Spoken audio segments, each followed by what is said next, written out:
بسم اللہ الرحمن الرحیم۔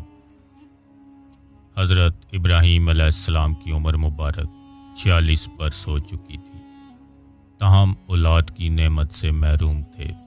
انہوں نے اللہ تعالیٰ کی بارگاہ میں کچھ اس طرح دعا کی: اے میرے رب، مجھے نیک اور صالح بیٹا عطا کر۔ یہ دعا اللہ کی بارگاہ میں قبول ہوئی اور آپ کی دوسری بیوی حضرت ہاجرہ رضی اللہ تعالیٰ عنہا کے بطن سے آپ کو حضرت اسماعیل کی پیدائش کی خوشی کی خبر سنا دی گئی۔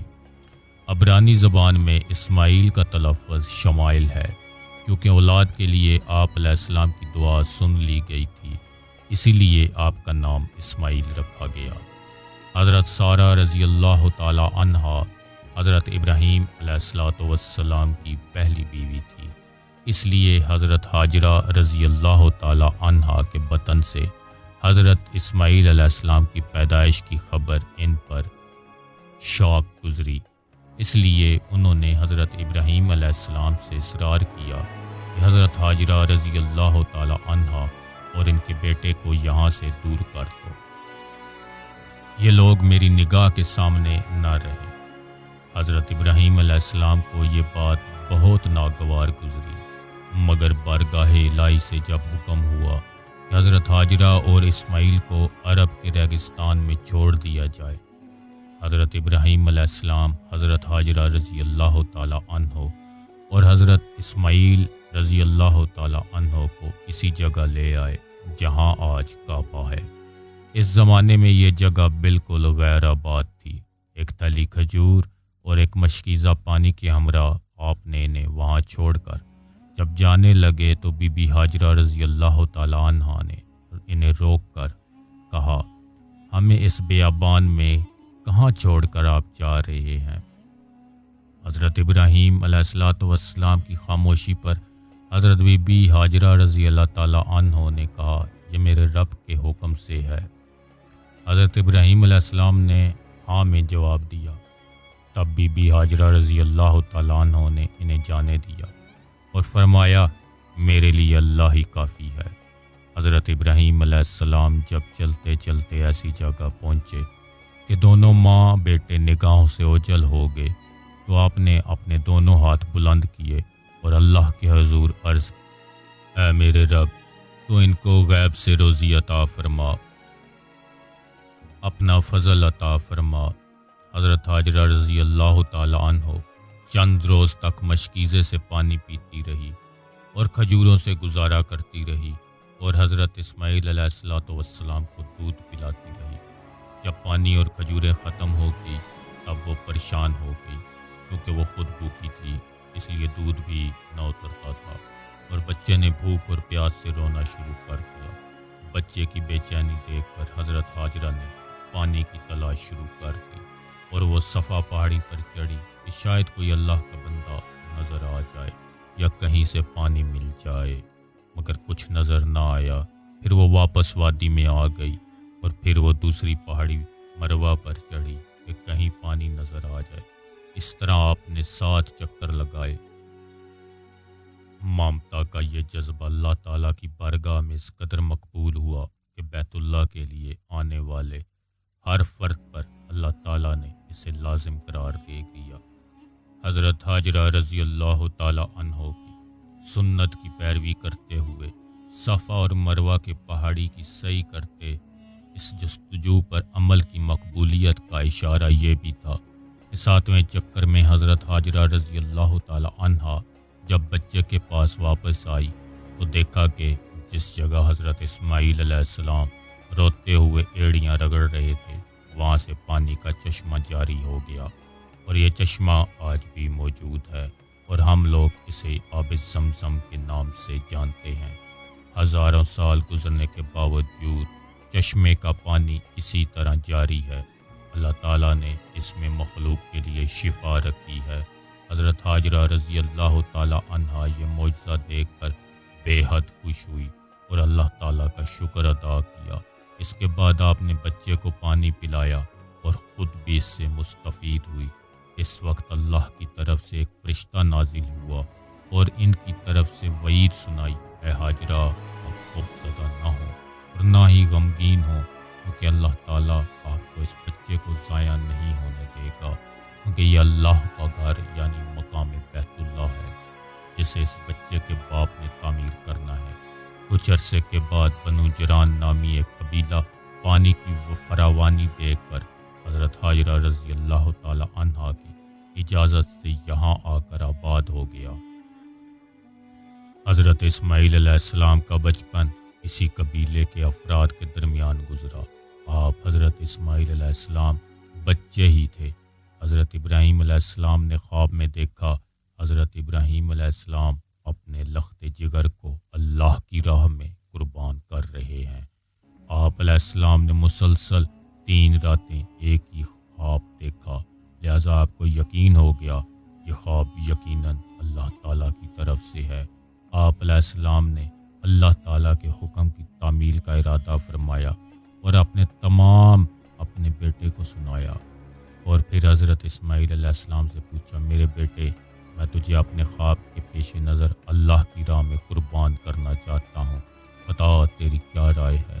اس پر حضرت اسماعیل علیہ السلام نے انتہائی تحمل کے ساتھ فرمایا، بابا جان، آپ اللہ کے نبی ہیں، ان کے برگزیدہ بندوں میں سے ہیں، آپ بے فکر ہو کر اللہ کی حکم کی تعمیل کیجیے، انشاءاللہ آپ مجھے انتہائی صبر والا پائیں گے۔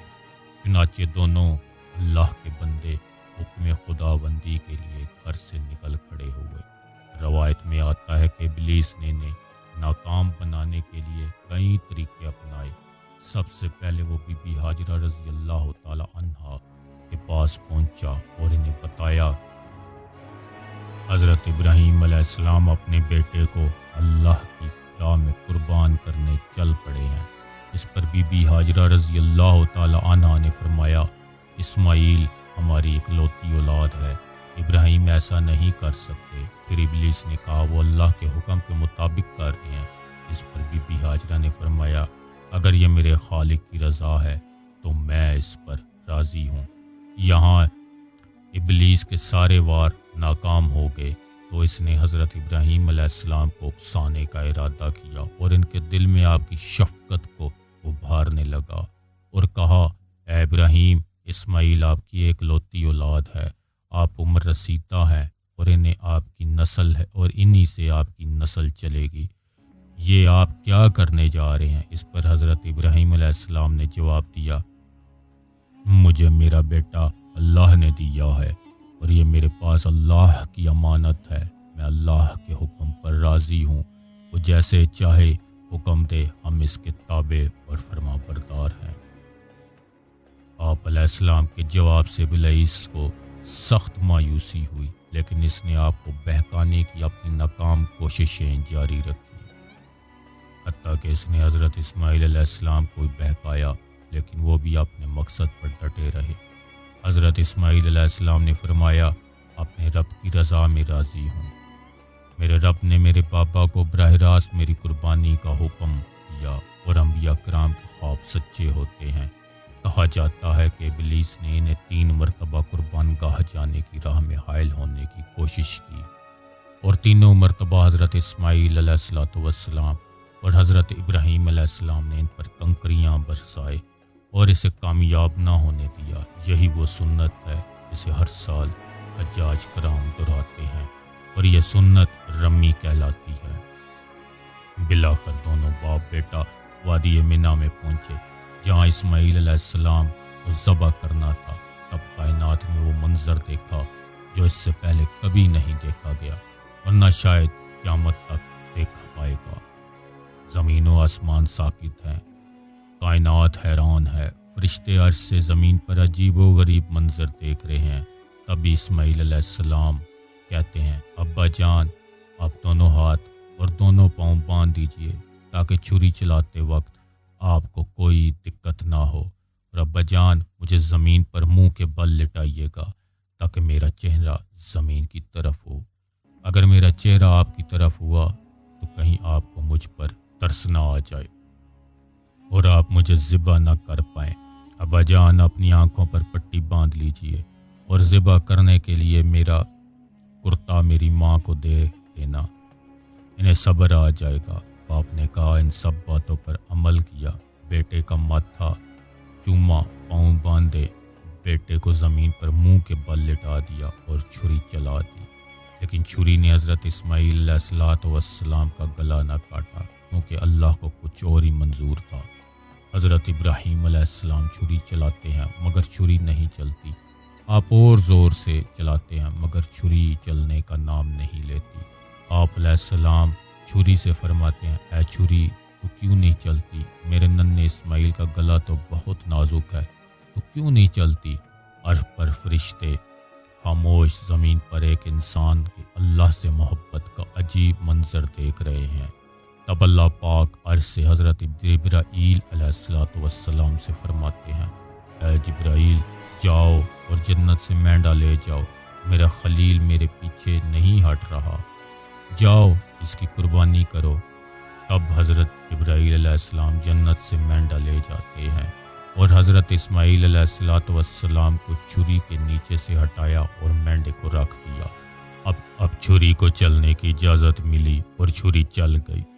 تب حضرت ابراہیم علیہ السلام کے ہاتھوں میں گرم خون لگا اور بے ساختہ کی زبان سے نکلا، اللہ، پر یا اللہ تیرا شکر ہے۔ مگر جب آنکھوں سے پٹی اتاری تو حضرت اسماعیل علیہ السلام صحیح سلامت ایک طرف بیٹھے ہیں۔ حضرت ابراہیم علیہ السلام کی تابعداری اور حضرت اسماعیل علیہ السلام کی فرما برداری بارگاہ الہی میں قبول ہوئی۔ اللہ نے حضرت اسماعیل علیہ السلام کو ذبح ہونے سے بچا لیا اور ان کی جگہ جس جانور کی قربانی دی گئی اس کے متعلق میں آتا ہے وہ جنت سے لایا گیا ایک مینڈا تھا۔ یہی وہ قربانی ہے جس کو تا قیامت امت مسلمہ کے لیے عملی نمونہ بنا دیا گیا ہے۔ اس واقعہ کا ذکر اللہ پاک نے قرآن مجید میں کچھ اس طرح بیان کیا ہے، اور ہم نے اس کو پکارا یوں، اے ابراہیم تو نے سچ کر دکھایا، خواب ہم یوں دیتے ہیں بدلہ نیکی کرنے والوں کو۔ تو یہ تھا وہ عظیم قربانی کا واقعہ جس کو تمام مسلمان عید الاضحیٰ مناتے ہیں۔